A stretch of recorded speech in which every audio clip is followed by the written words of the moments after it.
Varicose veins కి సరైన చికిత్స కోసం సంప్రదించండి ఎవిస్ హాస్పిటల్. నమస్తే రమగారు. నమస్తే జయ. రమగారు, మనం తలచిన కార్యాలు వెంటనే జరగాలంటే ఏం చేయాలి? నాకు కామెంట్స్లో వచ్చిన ప్రశ్న అనమాట ఇది. చాలామంది అడుగుతున్నారండి, మేము ఏదైనా ఒక పని అనుకుంటున్నాం, అది వెంటనే జరగాలంటే ఏం చేయాలి? రమగారితో చెప్పించండి. ఏం చెప్తారు? ఏమైనా పూజలు చేయాలా, లేకపోతే ఇంకేమైనా చేయాలా? ఇలాంటి ప్రశ్నలు చాలా ఉన్నాయండి. అంటే కాదు జయ, ఏవో తంత్రాలు, ఫలానా తంత్రం, ఈ తంత్రం చేస్తే మనం అనుకున్న పని అనుకున్నట్టు అయిపోతుంది, ఇలాంటివి మనకి చాలా చోట్ల కనపడతాయి. మీరు అనుకున్న పని అయిపోవాలంటే ఇది చదువుకోండి, ఈ రావి చెట్టుకి పాలు పోయండి, వేప చెట్టుకి నీళ్లు పోయండి, అది చేయండి, వాకిట్లో పాలు చుక్కలు పోయండి. వీటన్నిటిని నేను కాదంటల్లా, అవేవో జరుగుతాయేమో, అవి చూసి నేను కూడా ఏదైనా విచిత్రమైన చెప్పేస్తానేమో అనుకుంటారు. ఇప్పుడు నాకు కూడా అలాగే తలచిన పనులు ఉంటాయి, నేను కూడా అనుకుంటా. నేనేం చేస్తానో చెప్తా. థ్యాంక్స్ రమగారు, చెప్పేసేయండి. నేనేం చేస్తాను, ముందు పాజిబిలిటీ ఆలోచిస్తా. అసలు ఇది అవుతుందా? అవ్వనంత ట్రికీగా ఉండే వ్యవహారాన్ని నేను పెట్టుకోను. ఏదైనా ఒకటి చెయ్యాలి. ఇప్పుడు నేను నేర్చుకోవాలి అనుకున్నాను అనుకో, ఒక శ్లోకం, స్తోత్రం 30 శ్లోకాలు ఉన్నాయి అందులో, గడగడ చదివితే రాదు.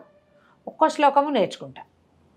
రోజుకు 2 శ్లోకాలు పెట్టుకుని ఆ 2 తరో అయ్యి తర్వాత 3, 4లోకి వెళ్తా.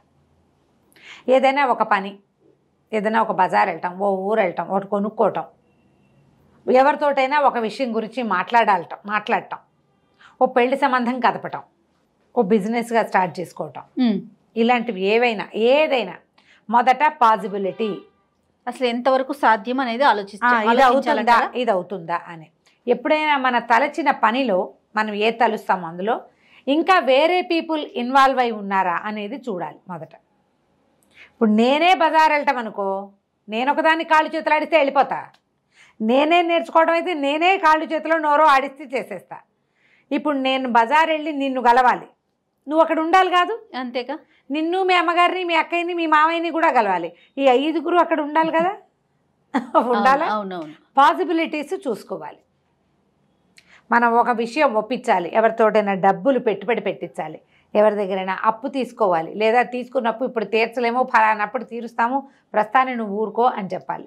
అప్పుడు వాళ్ళ పరిస్థితులను బట్టి కూడా మనం ఒకసారి అటువైపు కూడా నిలబడి కొంచెం ఆలోచిస్తే అప్పుడు మనం తలచిన పని ఎంత మటుకు వస్తాం మనకే తెలిసిపోతుంది.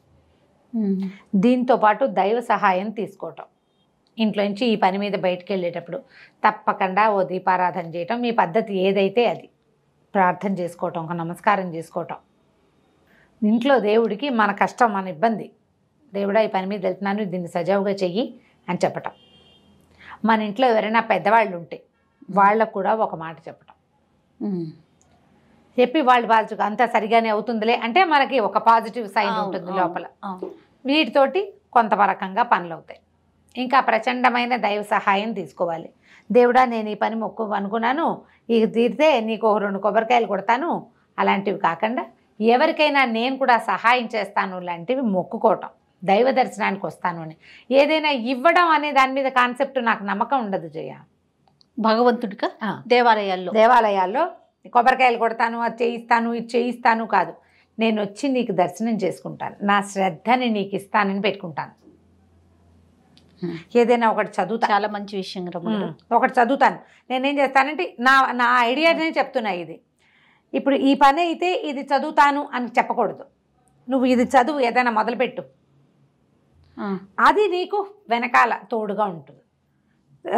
నేను సాధారణంగా రామాయణాన్ని ఫాలో అవుతా. రామాయణంలో సకలార్థ సిద్ధి రామాయణం అని ఒక విధానం ఉంది. ఆ ప్రకారం సకలార్థ సిద్ధి రామాయణంలో ఈ అన్ని విషయాలు మనం అనుకున్న పనులు నెరవేరటానికి ఇందులో ధర్మకార్యం అనేది ఒక పాయింట్ ఉంటుంది. అందులో నీకు లాభం, ఇతరులకి నష్టం ఉంటే ఆ పని జరగదు మనం అనుకున్నా కూడా. ఒకవేళ అయినా చెడిపోతూ ఉంటుంది. అంటే భగవంతుడి మీద భారం వేసినప్పుడు కదా. అదే నువ్వే చేస్తే నువ్వు ఎదుటివాడిని మోసం చేస్తావు, నువ్వే సంపాదించుకుంటావు, అలాంటి వాళ్ళు కోకొల్లలుగా కనపడతారు. అవును. బట్ ఇలాంటి వ్యవహారంలో మనం దేవుణ్ణి కనుక మన వ్యవహారంలోకి లాగితే ఒక ధర్మబద్ధమైనది, దానివల్ల ఇతరులకి నష్టం కానీ, బాధ కానీ, కష్టం కానీ కలగనిది, నీ ప్రాస్పరిటీ, నీ పిల్లల అభివృద్ధి, నీ వ్యాపార అభివృద్ధి, నీకే విద్యాభివృద్ధి, నీకే మనశ్శాంతి, చిత్తశాంతి. పిల్లలకి ఏవో హ్యాబిట్స్ ఉన్నాయి, భర్తలకి ఏవో హ్యాబిట్స్ ఉన్నాయి, వ్యాపారం కలిసి రావట్లేదు, డబ్బులు కలిసి రావట్లేదు. ఆల్రెడీ నీ దగ్గర కోట్లుంటే ఇంకా కోటాను కోట్లు రావాలంటే కాదు సుమి, అలా కాదు. ఇలా మన సమస్యల్లో ఉన్నప్పుడు దేవుడా నా చేయి పట్టుకో, నాతో ఉండు, నాకు సహాయం చేయి, నా వెన్నుదన్నుగా ఉండు నువ్వు అని భగవంతుడిని ప్రార్థించే విధానాల్లో రామాయణం లాంటి గ్రంథాలు చదువుకోవటం, రోజు రామాయణం చదవటం, అది మనకి అన్ని కార్యాల్లోనూ హెల్ప్ చేస్తుంది. రామాయణం ఒక విపరీతమైన పాజిటివిటీ ఉన్నటువంటి గ్రంథం. ఆ పాజిటివ్ థింగ్ని మీతో పాటు ఉంచుకోండి. ఓకే. లేదా భగవద్గీత చదవండి. భగవద్గీతలో కూడా కొన్ని ప్రత్యేక శ్లోకాలు ఉన్నాయి కదా. అనన్యాశ్చింతయంతో మాం ఏ జనా పర్యుపాసతే తేషాం నిత్యాభియుక్తానాం యోగక్షేమం వహామ్యహం. ఇది చదవండి. పరిత్రాణాయ సాధూనాం వినాశాయ చ దుష్కృతాం ధర్మ సంస్థాపనార్థాయ సంభవామి యుగే యుగే. ధర్మం కోసం భగవంతుడు పుడతాను, ప్రతి యుగంలోనూ పుడతానన్నాడు. నమ్మితే అతను మీ వెనకాల ఉంటాడు, అంతే. ఓవేళ పని అవ్వకపోతే దేవుణ్ణి తిట్టద్దు, ప్రయత్నాన్ని తిట్టుకోండి, ప్రయత్నాన్ని సరిచేయండి. ప్రయత్న లోపాన్ని గుర్తించుకోవాలి. మనం సరిగా చేయలా, ఎక్కడో సరిగా చేసాం, మనం తప్పు చేసాం, లేదా ఎదుటివాడు పాజిటివ్గా లేడు, వాడు పాజిటివ్గా ఉండాలని కోరుకోవటం మొదలుపెట్టండి. మీరు ఏం జరిగినా మనం మంచిగా అనుకో, ఇవాళకి ఆగింది, ఓకే రేపు జరుగుతుందేమో. నువ్వు భగవంతుడి మీద విశ్వాసం ఉంటే పనులు అవుతాయి, మీ మీద మీకు విశ్వాసం ఉంటే పనులు అవుతాయి. మీరు ఎంత పాజిటివ్గా ఉంటే అంత పాజిటివ్గా పని అవుతుంది. ఓకే. ఏది ఎంత ట్రై చేసినా అవ్వట్లేదు, అది మనది కాదు, ఇది మనది కాదని మానేయండి, కొత్తది మొదలు పెట్టండి, హాయిగా ఉంటుంది. ఇప్పుడు ఇందులో చూడు, నెగిటివిటీకి తావు లేదు, నిరాశకి తావు లేదు, మీకు కుంగుబాటు రాదు, మీ ప్రెషర్ మీ వాతావరణం మీద పడదు, హాయిగా ఉంటుంది. నేనైతే ఖచ్చితంగా దీన్ని ఫాలో అవుతాను జయ. ఇది మొన్నటి దాకా చెప్తున్నా ఏం చేశాను. అయోధ్యకాండలో మొదటి 2 సర్గలు శ్రీరామ గుణవర్ణనం చదివేదాన్ని. ఇప్పుడు పరశురామ పరాజయం చదువుతున్నాను. ఓకే. ఓ 30 రోజులు 40 రోజులు అలా పెట్టుకుంటాను నేను. అది అయిపోయింది, ఇది స్టార్ట్ చేస్తా. బాగుంది, చేస్తూనే ఉంటాం, అది నడుస్తూ ఉంటుంది. తర్వాత దీంతో పాటు నాకు పాజిటివ్గా అనిపించేది ఏంటంటే పంచాయుధ స్తోత్రం అనే ఒక స్తోత్రం ఉంది. విష్ణువుకి సంబంధించింది. ఇది అన్ని పనులు అని కాదు, ఏదో పని మీద వెళ్తున్నాము, ఏదో ఇబ్బంది వచ్చింది, పిల్లలు ఎక్కడైనా ఇరుక్కున్నారు రాలేదు, మనవాళ్లే ఎక్కడైనా ఉండిపోయారు రాలేదు, వాళ్ళకి అక్కడ పని ఒక బాధపడుతున్నారు, అలాంటప్పుడు మనకి సహాయం కోసం పంచాయత స్తోత్రాన్ని తీసుకోవచ్చు. చాలా సహాయం చేస్తుంది. అది ఎట్లా చేయాలంటే ఊరికే ఒకసారి కాకుండా 5 times 5 సార్లు విష్ణువు యొక్క 5 ఆయుధాలకి సంబంధించిన స్తోత్రం. శంఖం, చక్రం, గద, ఖడ్గము, ధనస్సు, ఈ 5 ఆయుధాలు ఉంటాయి ఆయనకి. శంఖచక్రాలు పట్టుకుంటాడు, మనకు కనపడుతుంటాడు. గద నిలబెట్టినట్టుగా సత్యనారాయణ స్వామి పటాల్లో కనిపిస్తుంది కదా. అవునండి. ఖడ్గము నందకం అనే ఖడ్గము, శార్ంగం అనే ధనస్సు, కౌమోదకి గద పేరు. శంఖచక్రాలేమో సుదర్శనము, పాంచజన్యము కదా. అవును. నందకము, శార్ంగము, కౌమోదకి. నందకం ఖడ్గం, శార్ంగం అనేది ధనుసు, ఈ కౌమోదకి అనేది గద. శార్ంగాయుధపాణి అని కనపడుతుంటాడు విష్ణుమూర్తి పేరు, ఆ శార్ంగం ఇదనమాట. ఓకే. దీన్ని కూడా మనం సహాయకారిగా చేసుకోవచ్చు. ఇప్పుడు ఇదేంటంటే ఎలా అంటే నీకు కావలసినప్పుడు చేయడం కాదు, ఇది నీ నిత్యానుష్ఠానంలో ఉండాలి. ఎస్, అవును. రోజు చదువుతావు, నీకు ఏదైనా ఇబ్బంది వస్తే చదువుతావు. ఇది ఇంకా ఎప్పుడెప్పుడు వాడచ్చో చెప్తాను నేను. మనం ఏదైనా ఒక పని కోసం వెళ్ళేటప్పుడు, ప్రయాణంలో, ఏదైనా యాత్రకు వెళ్ళేటప్పుడు, దేవాలయ దర్శనానికి వెళ్ళేటప్పుడు, హాస్పిటల్స్కి వెళ్ళేటప్పుడు, అనారోగ్యంగా ఉన్నప్పుడు, పిల్లలకి ఏదైనా యాక్సిడెంట్ అయ్యి ప్రమాదంగా ఉన్నప్పుడు, ఎవరికి యాక్సిడెంట్ అయినా, తర్వాత పిల్లలకి దిష్టి తగిలి పిల్లలు తెగ ఏడ్చేస్తుంటారు, నిద్రలో ఏడుస్తారు. అవును. అలాంటప్పుడు ఈ స్తోత్రాన్ని చదువుకుంటే చాలా ఫలితం కనిపిస్తుంది. విష్ణు సహస్రనామంలో లాంటిదే ఇది కూడా. 5 శ్లోకాలు పెద్దవి, తర్వాత ఫలశ్రుతి. ఇవి చదవటం వల్ల మనకి ఏ ప్రయోజనం లభిస్తుందో చెప్పే ఒక 4 శ్లోకాలు, మొత్తం ఆల్ టుగెదర్ 9 శ్లోకాలు.